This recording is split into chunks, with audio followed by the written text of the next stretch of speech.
हमारे विभिन्न ज्ञानवर्धक कार्यक्रम देखने के लिए आप हमें अभी सब्सक्राइब करें, बेल आइकन को प्रेस करें ताकि आप देख सकें हमारा कार्यक्रम सबसे पहले। और अधिक जानकारी के लिए फेसबुक पेज को लाइक करना न भूलें। जय माँ इंद्राक्षी। इंद्राक्षी धाम में दर्शकों आप सभी का हम हार्दिक स्वागत करते हैं।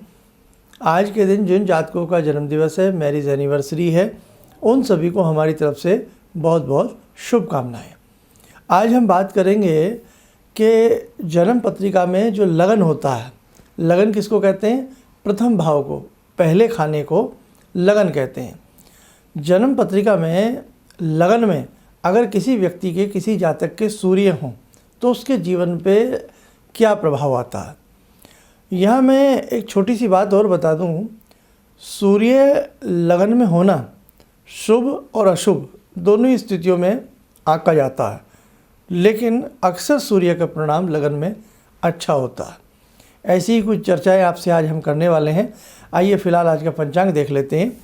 5 फरवरी सन 2021 दिन शुक्रवार, माघ मास, कृष्ण पक्ष, संवत 2077, तिथि अष्टमी, नक्षत्र विशाखा, दिशा सूल 10:30 से 12, राहु काल पश्चिम दिशा। अब सबसे पहले तो मैं आपको ये समझा देता हूँ कि जन्म पत्रिका में लगन कहाँ होता है और किसे लगन कहते हैं। आइए आप ये कुंडली देखिए। इसमें देखो, आप देख रहे हैं कुंडली में सबसे ऊपर की तरफ बीच का खाना है ना, ये बीच का खाना जहाँ एरो का निशान देख रहे हैं आप, ये किसी भी जातक की जन्म पत्रिका का लगन होता है। और अब इसमें देखिए, यहीं इस लगन में यहाँ सूर्य आ गए। सूर्य दिख रहे हैं आपको लगन में बैठे हुए। हमने यहाँ कोई राशि नहीं डाली अभी कि 1 नंबर के सूर्य हैं, पहली राशि के हैं या तीसरी राशि के हैं, केवल ये सूर्य आपको दिख रहे हैं। ठीक है, तो ये ऐसे लगन में सूर्य अगर किसी के बैठे हों तो उसका क्या परिणाम होता है, अब आइए हम आपको बता देते हैं। देखो, अब जरूरी नहीं कि सबके लगन में सूर्य हो, किसी के लगन में चंद्रमा हो सकता है, किसी के लगन में राहु हो सकता है, किसी के लगन में बृहस्पति हो सकता है, किसी के लगन में 4 ग्रह भी हो सकते हैं और किसी का लगन खाली भी हो सकता है। लेकिन बहुत लोगों की डिमांड थी कि हम एक एक ग्रहों का वर्णन आपसे धीरे धीरे इस विशेषांक के हिसाब से करते जाएंगे। अब लगन में जिस जातक के सूर्य हो, और चाहे वो हल्की सी कमज़ोर स्थिति के हों और बढ़िया हो तो फिर तो बढ़िया है ही। लगन में सूर्य हो तो ख़ास तौर से एक बात ध्यान रखना, ऐसा व्यक्ति बहुत कल्पनाशील भी होता है, कल्पनाओं में बहुत ज़्यादा रहता है और बहुत पुरानी पुरानी बातें ऐसे व्यक्ति को अक्सर याद रहती हैं। दूसरी बात, ऐसे व्यक्ति का जो व्यक्तित्व होता है वो बहुत आकर्षित होता है। जिस महफिल में, जिस सभा में वो बैठ जाए तो उसकी ओर ध्यान लोगों का केंद्रित होता है। जो वो बोलता है उसकी वाणी में भी कई बार अच्छा प्रभाव देखने को मिल जाता है। तीर्थ सेवन करना, एक अच्छा पर्यटक होना, यानी कि घूमने फिरने का शौकीन होता है और यात्राएं अक्सर करता है, अक्सर यात्राओं में भी रहता है। स्थानांतरण परिवर्तन भी उसके जीवन में कई बार होता है। तीर्थ स्थानों का सेवन करना, तीर्थ स्थानों पर आना जाना, उपदेश सुनना, इस प्रकार की चीज़ें भी उसके जीवन में शामिल रहती हैं। दूसरी बात, कफ प्रवृत्ति होती है, कफ का शिकार होता है। वात और कफ दोनों से ही वो ग्रसित रहता है, यानी कि वो उसके ऊपर हावी रहते हैं। और पेट का भी ऐसा हमने देखा है, साधक कई बार रोगी पाया जाता है। उसके बाद हम देखें, ऐसे व्यक्ति के पास लक्ष्मी स्थिर नहीं रहती, चंचला रूप में लक्ष्मी बनी रहती है। लक्ष्मी का आगमन जो होता है वो लगा रहता है। कभी अच्छा पैसा हो जाता है तो कुछ दिन कमजोरी के चले जाते हैं। ऐसी स्थिति में ऐसे व्यक्ति के साथ होता है। एक बहुत बड़ी विशेषता, अपने बूते पर, अपने बल पर, अपने आइडियाज़ पर, अपनी प्लानिंग के माध्यम से वो व्यक्ति धन कमाता है। आप देख सकते हैं जिसकी कुंडली में लगन में सूर्य बैठे हैं, यानी कि अपने बल पर वो धन कमाता है और अपने धर्म पर वो अड़िग जीवन की आखिरी सांस तक बना रहता है। और कुछ बातें हैं कि जैसे एक चीज़ और है जो उसे पीड़ा देती है, अक्सर अपने प्रेम में सफल होता है और कई बार तो स्वयं के परिवार में बच्चे हों, पत्नी हो, पत्नी के हो, ऐसा महिलाओं के हो तो पुरुष के हिसाब से मान लें, उसे उल्टा कर लें। कई बार उसको पीड़ा भी होती है, चाहे विचारों में अनबन रहे, चाहे उसको ये रहे कि वो बात नहीं होती जो उसके प्रति होनी चाहिए। तो कई बार इस प्रकार की कुंठाओं में भी उसका हृदय भरा होता है। और इसी के साथ साथ एक चीज़ और कहें आपसे, उस व्यक्ति का शरीर और मस्तक चौड़ा होता है, ऊंचा होता है, अच्छी लंबाई लिए होता है। और यदि इत्तफाकन सूर्य हो, कुंभ लगन के हों, यानी कि कुंभ लगन हो, 11 नंबर वहाँ बैठा हो, कुंभ लगन के सूर्य हों, तो भी ये मान के चलें तो शरीर उसका लंबाई अच्छी होती है, कदकाठी अच्छी होती है।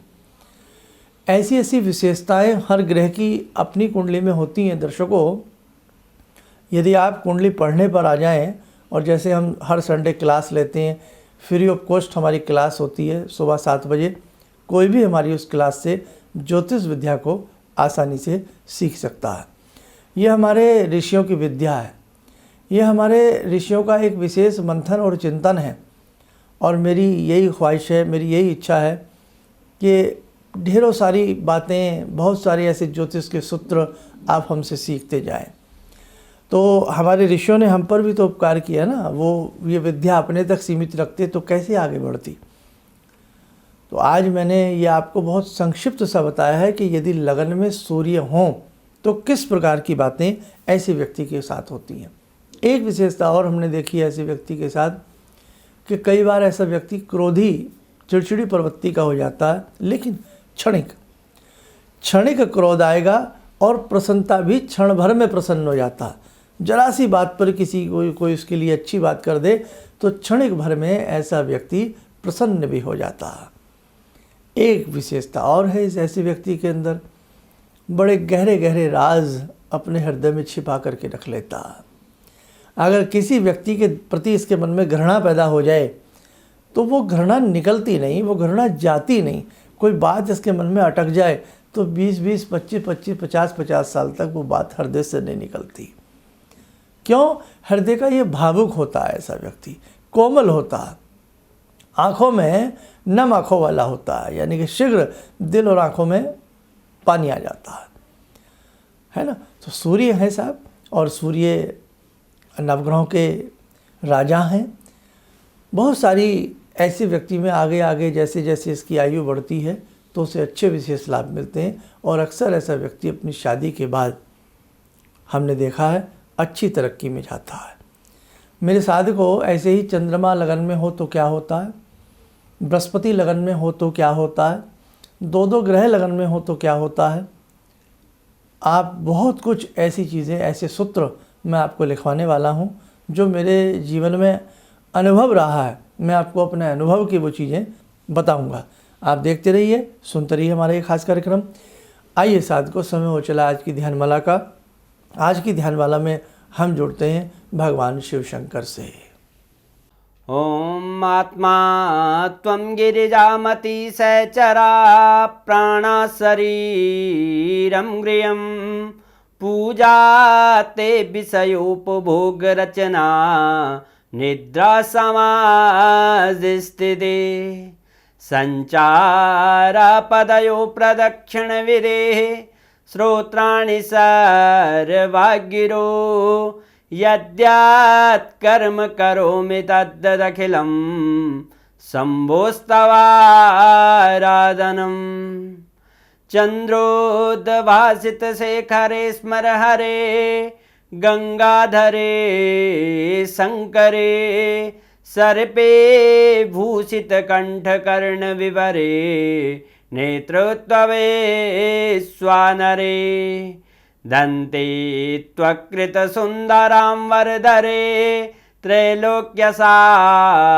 हरे मोक्षार्तिं कुरु चित्तवृत्तमचलं मन्येस्तु किं कर्म वे वन्दे देव उमापतिं सुरगुरुं वन्दे जगत्कारणं वन्दे पन्नगभूषणं मृगधरं वन्दे पशूनां पतिं वन्दे सूर्यशशाङ्कवह्निनयनां वन्दे मुकुन्दप्रियं वन्दे भक्तजनश्रयं च वरदां वन्दे शिवं शङ्करम् ॐ कर्पूरगौरं करुणावतारं संसारसारं भुजगेन्द्रहारं सदा वसन्तं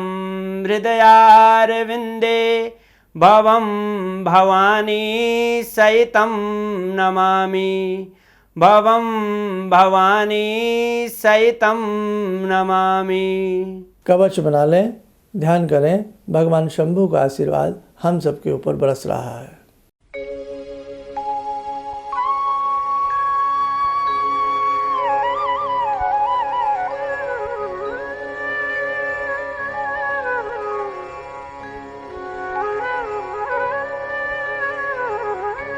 ओम बोलते हुए नेत्र खोलें, सामान्य हो जाए। हमारे जो इच्छुक हैं, साधक हैं, जो हमारे दीक्षित वाले हैं, देखो बहुत सारे ग्रुप में हैं। हमने गुरु के ऊपर चर्चा करते हुए एक पोस्ट उनको सबको डाली है, जिनको नहीं मिली है, क्योंकि संख्या निरंतर आप लोगों की बढ़ती रही। और व्हाट्सएप में भी जो ग्रुप बनाए जाते हैं या जो भी उसमें ब्रॉडकास्ट बनाया जाता है, तो हर चीज़ की एक लिमिट होती है। अनलिमिटेड तरीके से आप लोगों का प्रेम बहुत अच्छा लगा, बहुत लोग जुड़ते चले गए और जुड़ते जा रहे हैं। तो इसलिए भाई कुछ पाने के लिए थोड़ी सी धैर्य, कहते हैं ना, संतोष करना पड़ता है, और सब्र का फल हमेशा मीठा होता है। बहुत लोगों को हम भेज चुके हैं, और जैसे जैसे धीरे धीरे, अभी गुरुदीक्षा वाली बात हमने नहीं भेजी है, सिर्फ उनको ये बताया कि आप हमारे यहाँ जुड़ चुके हैं। तो जो ना जुड़े हों थोड़ा सा इंतजार करें, वो भी जुड़ जाएंगे। और जो हमसे व्यक्तिगत तौर पर ज्योतिषीय परामर्श लेने के इच्छुक हैं, उनके लिए हमने बता ही दिया था। और बाकी हमारे संस्थान में आप चाहे देश विदेश में कहीं भी रहते हैं, तो हमारे संस्थान में कॉल अपॉइंटमेंट की व्यवस्था होती है, यानी कि कॉल अपॉइंटमेंट के माध्यम से आप अपनी समस्याओं का निराकरण हमसे करवा सकते हैं। इन्हीं शब्दों के साथ हम अपनी वाणी को विराम देते हैं। जय माँ इंद्राक्षी। गुरुजी, मैं गुवाहाटी से आई हूँ, और मैंने टीवी में ही आपका प्रोग्राम देखा था, जिसमें आपने मुझे, मतलब मैंने सुना था, उसमें आपने हिरण्यहंस सूर्य को देखते हुए बताया था 3 माला करने के लिए। वो मैंने जब से शुरू किया,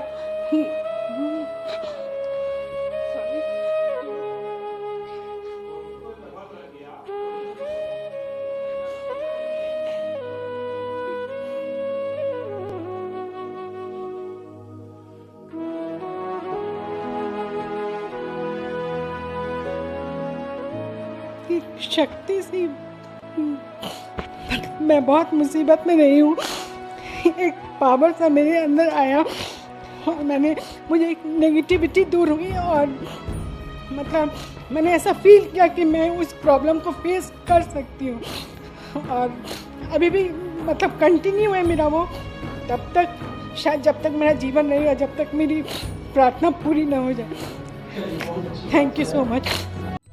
किसी भी समस्या के समाधान के लिए मिले प्रसिद्ध हस्तरेखा एवं वास्तु विशेषज्ञ प्रोफेसर धर्मेंद्र शर्मा जी से।